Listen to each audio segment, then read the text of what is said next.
चलिए दोस्तों बात करते हैं सीखो नई क्वेश्चन के बारे में। इस क्वेश्चन में एग्जामिनर ने कहा रघुनंदन ने एक मशीन को घाटे में 45 लाख रुपए में बेचा। अगर उसने उसे 55 लाख रुपए में बेचा होता तो उसका लाभ पहले हुए नुकसान से 9 गुना होता। तो मशीन का क्रय मूल्य बताइए। देखिए जब भी इस प्रकार का क्वेश्चन आता है तो एग्जामिनर क्या करता है, या तो आपको इस तरह से स्टेटमेंट देगा कि एक आर्टिकल को इतने पे बेचा, उसे एक्स रुपये का नुकसान हुआ। फिर उस आर्टिकल को इतने रुपए बेच रहा है, उसे उसका 3 गुना 4 गुना 5 गुना प्रॉफिट हो रहा है। तो जब भी इस प्रकार का क्वेश्चन आए तो कुछ नहीं करना, पहले वाले एक्स को और अगर 3 गुना दिया 3 गुना इन दोनों को जोड़ दीजिए और दोनों वैल्यू का डिफरेंस करके उसे डिवाइड कर दीजिए, तो आपको लॉस आएगा। और जो लॉस वाली वैल्यू उसमें आप जोड़ दीजिए, आपको आपका कॉस्ट प्राइस मिल जाएगा। इसको तो हम करेंगे इस तरह से।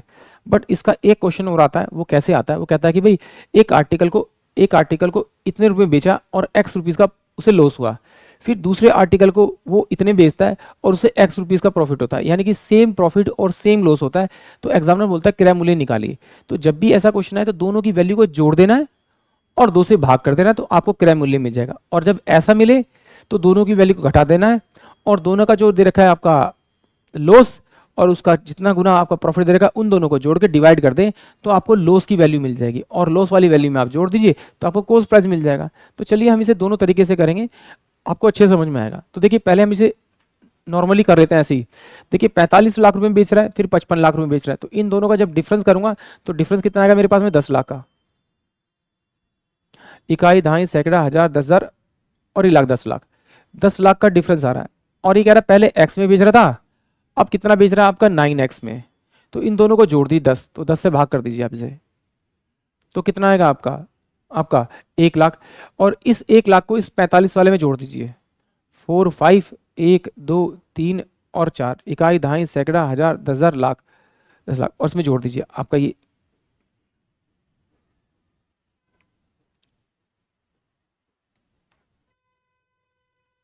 यानी कि 46। यानी कि ऑप्शन जो बी होगा वो इस क्वेश्चन के लिए करेक्ट होगा।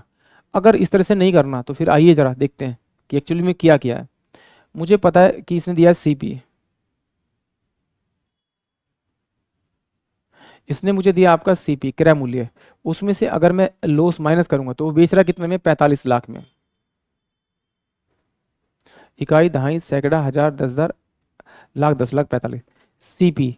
वो कहता है प्रॉफिट हुआ इसका 9 गुना, यानी कि लॉस का 9 गुना, तो यानी कि 9x बराबर में कितना होगा 55।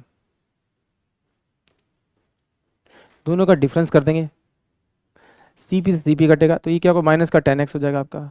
बराबर में इन दोनों का डिफरेंस करेंगे तो माइनस का कितना हो जाएगा आपका, ये आपका 10। ये माइनस से माइनस गया, 10 से 10 गया, तो x की वैल्यू कितनी आ गई आपकी 1 1 2 3 4 और 5 आ गई।